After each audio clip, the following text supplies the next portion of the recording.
अच्छा जी, बात करते हैं क्वेश्चन नंबर 3 की। और क्वेश्चन नंबर 3 को करने से पहले आपको कुछ शेप्स के, कुछ पर्टिकुलर शेप्स के एरियाज़ और वॉल्यूम्स के बारे में पता होना चाहिए, क्योंकि अगर आपको इन शेप्स के बारे में आपको अगर नहीं पता तो आप ये क्वेश्चन नहीं कर सकते। और वो शेप्स हैं बेटे, पर्टिकुलर शेप्स हैं। सब शेप्स की बात करना अब के बचपन से पढ़ते हैं, आपको ये पता तो होना चाहिए। 12 आपको ये बस 3-4 शेप्स हैं जिनके बारे में पता होना चाहिए अगर आपने क्वेश्चन नंबर 3 करना है। अच्छा, स्क्वायर क्या है? स्क्वायर ऐसी शेप को कहते हैं जिसकी सारी साइड्स इक्वल होती हैं। सॉरी, स्क्वायर ऐसी शेप को कहते हैं जिसकी सारी साइड्स इक्वल होती हैं। तो स्क्वायर का एरिया क्या होता है बेटे? L times L, L times L यानी L स्क्वायर होता है। स्क्वायर का एरिया बेटे L स्क्वायर होता है। स्क्वायर का पेरीमीटर कैसे निकालेंगे बेटे? पेरीमीटर कहते हैं जितनी भी आपको साइडें नज़र आ रही हैं ना, जितनी भी साइड्स नज़र आ रही है उन सबको ऐड कर दो।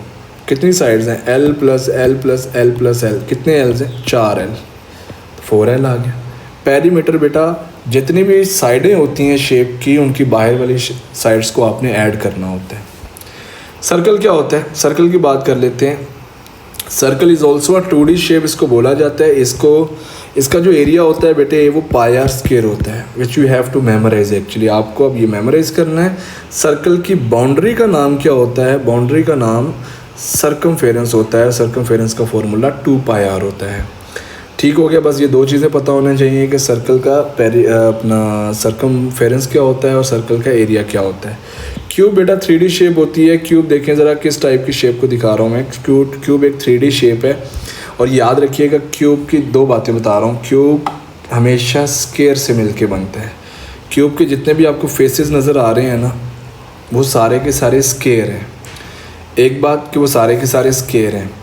तो दूसरी बात, इसके सर फेसेस कितने हैं? क्यूब के फेस कितने हैं बेटा? ये देखो, एक ये वाला है, दूसरा ये वाला है, तीसरा ये वाला है, चौथा ये वाला है, एक 5वां ऊपर वाला है, एक नीचे वाला छठा। मतलब टोटल 6 फेसेस होते हैं जो आपको पता होने चाहिए।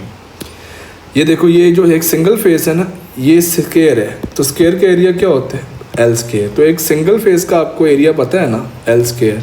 तो पीछे कितने फेस रह गए? 5। तो 1 + 5 कितने हो गए? 6L square. क्यूब का बेटे सरफेस एरिया 6L स्क्वायर होता है। याद रखना है आपने, बस बेटे हमने याद रखना है। क्यूब का वॉल्यूम कैसे निकालते हैं? L times L times L, L times L times L। यानी जितनी भी लेंस आपको नज़र आ रही हैं सबको मल्टीप्लाई करवा दो, आपके पास क्यूब का वॉल्यूम आ जाता है। आपको ये पता होना चाहिए। फिर ही बेटे हम क्वेश्चन नंबर, चलें पहले क्वेश्चन से स्टार्ट करते हैं। कहता है the area A of the square as a function of its perimeter. मतलब जो स्क्वायर का एरिया है क्या होता है अभी? स्क्वायर का एरिया L टाइम्स L यानी L स्क्वायर होता है as a function of its perimeter.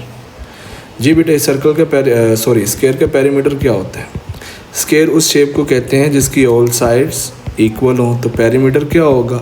बाहर वाली जितनी भी साइड्स नज़र आ रही हैं उनको ऐड कर दो बच्चा। कितने L हो गए? L प्लस L, 1 2 3 4 L हो गए। पेरीमीटर आपका कितना आ गया? 4L। और एरिया कितना आया? L square. तो यहाँ से बेटे L को ज़रा अलग करना। 4 मल्टीप्लाई हो रहा है, इधर जाके डिवाइड हो जाएगा। इसको ज़रा यहाँ पे जाके पुट कर दो। तो L की जगह पे हम पुट कर देंगे क्या? P/4 square as it is. तो ये आ गया P²/4 का स्क्वायर कितना होता है? 16। ये हमने बस बनाना था। क्या बनाना था? कि जो एरिया है वो फंक्शन बन जाए आपका पेरीमीटर की शक्ल में बेटे। तो ये देखो, एरिया जो है वो P की शक्ल में आ गया। यानी P क्या था? पेरीमीटर। P क्या था बच्चा? पेरीमीटर। बस इतना सा काम करना था। चलें अब सेकंड पार्ट की तरफ बढ़ते हैं। सेकंड पार्ट में हमसे क्या कह रहे हैं? The circumference C of the circle as a function of its area. मतलब सर्कल का जो सर्कमफेरेंस है क्या होता है अभी? सर्कमफेरेंस C मतलब सर्कमफेरेंस क्या होता है? 2 पाई आर। और एरिया क्या होता है सर्कल का? Pi R square. Pi R square. ठीक है जी। अच्छा, यहाँ से ज़रा पाई मल्टीप्लाई हो रहा है, इधर लाके क्या हो जाएगा? डिवाइड हो जाएगा। डिवाइड हो जाएगा। इधर क्या रह गया? Are square. जी बेटे, आर को रिमूव करना है तो square root on both side करना पड़ेगा। आर के बेटे स्क्वायर अगर रिमूव करना है तो square root on both side करना पड़ेगा। ए बेटे ये आ गया। देखिए बेटे आर जो है वो बेटे ये आ गया। अब यहाँ पे आर को ज़रा पुट कर देते हैं। मैं ऐसा क्यों कर रहा हूँ? बेटे सर्कमफेरेंस का आंसर जो आना चाहिए ना, ये देखो वो एरिया की शक्ल में यानी ए की शक्ल में आना चाहिए। सी का आंसर इधर कहीं ना कहीं आपको ए नज़र आना चाहिए। तो इधर मैं ए कैसे लेके आ सकता हूँ? इस जगह पे ए मैं कैसे लेके आऊँ? मुझे आर यहाँ से निकाल सकता हूँ मैं, आर यहाँ से। तो यहाँ से आप आर निकालो, आर की वैल्यू निकाल के बेटा यहाँ पे सब्स्टिट्यूट कर दो, आपका आंसर आ जाएगा। आर बेटे था हमारा square root A over pi.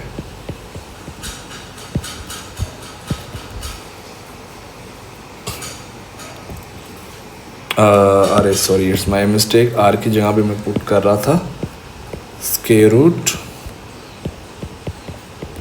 A over pi आ गया।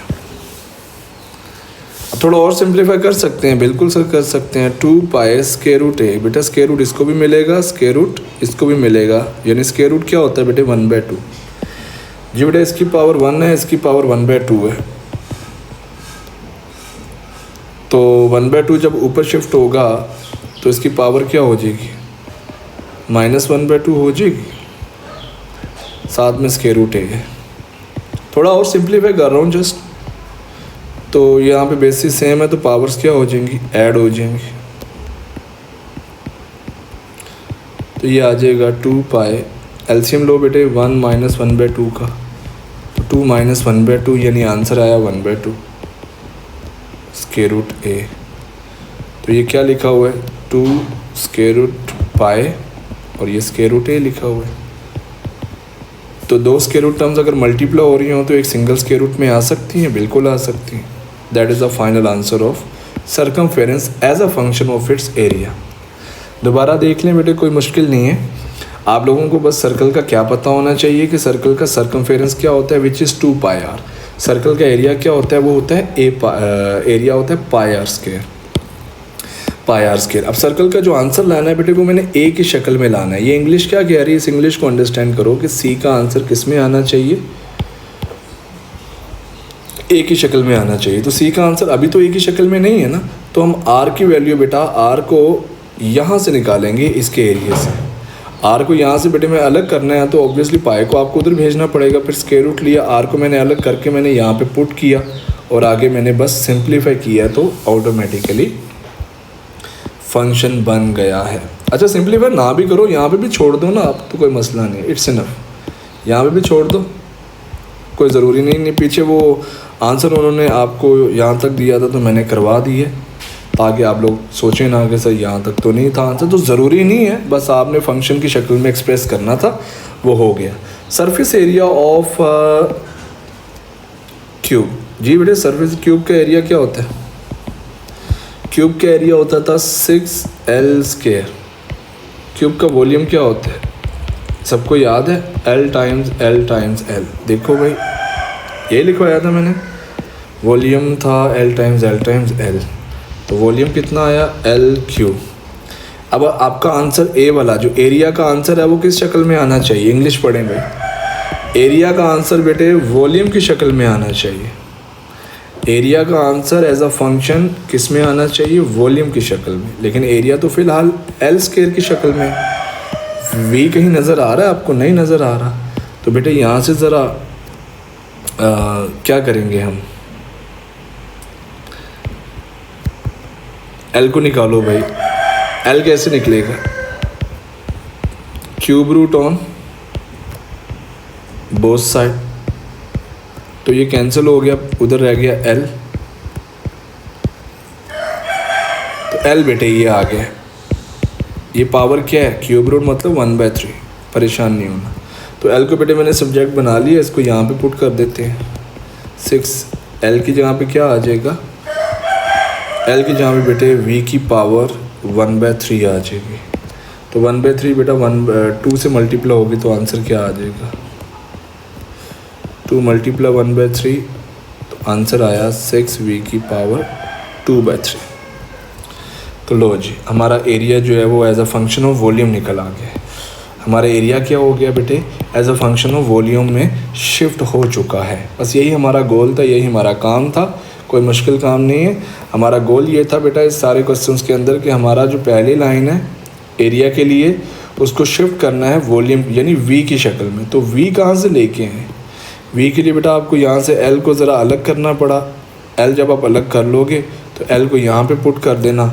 जब आप एल को बेटे यहाँ पे पुट करोगे तो देखो आपका एरिया किस में जा चुका है, वी में जा चुका है। सिंपल, डन हो गया जी। चलो